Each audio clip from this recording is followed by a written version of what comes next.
Good afternoon, Bluebeamers. My name is Troy DeGroot with U Chapter 2, and I'm excited to partner with the team at Brighter Graphics to deliver world-class Bluebeam training and customization services so you can get the most out of your Bluebeam investment. This one's going to be packed full of settings and preferences that will serve as essentially tips and tricks that stay active after turning them on.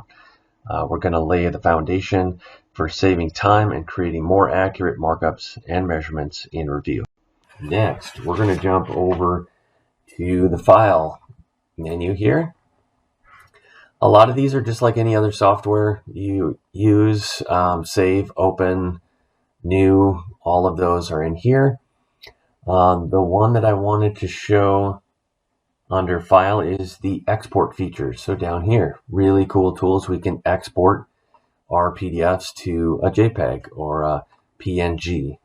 The big ones that I want to show, though, I'm going to jump over to my other version again here and show you guys how to export. So I'm going to go to File, Export.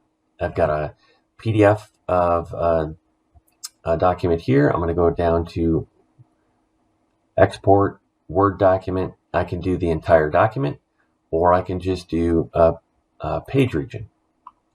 And I just draw a box around whatever I want to export. Save that into whatever location I want.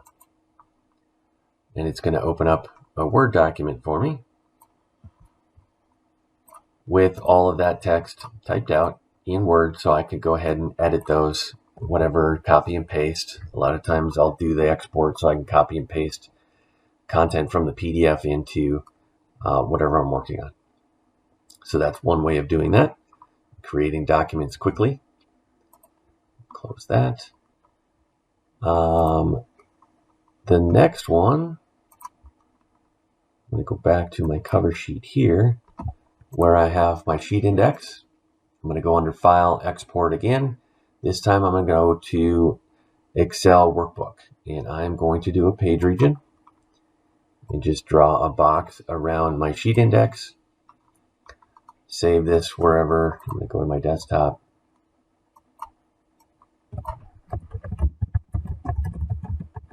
Sheet index. Save. And that one's going to open up Excel. And you'll see that all of that's laid out. I can scale this up a little bit so you can see it. But those are all individual cells created from that export. So pretty cool for if you've got any sort of schedules, window schedules, things like that. You can export that information into Excel if you need to. I hope you took some notes. I hope you enjoyed the detailed introduction of parts of the interface in Bluebeam Revu. Thanks for joining us. Reach out to Darren and his team at Brighter Graphics to learn more about additional licenses of Revu Extreme or the small investment of upgrading your existing seats. And as always, if you have any questions regarding training or customization services for your company, don't hesitate to reach out to our team as well.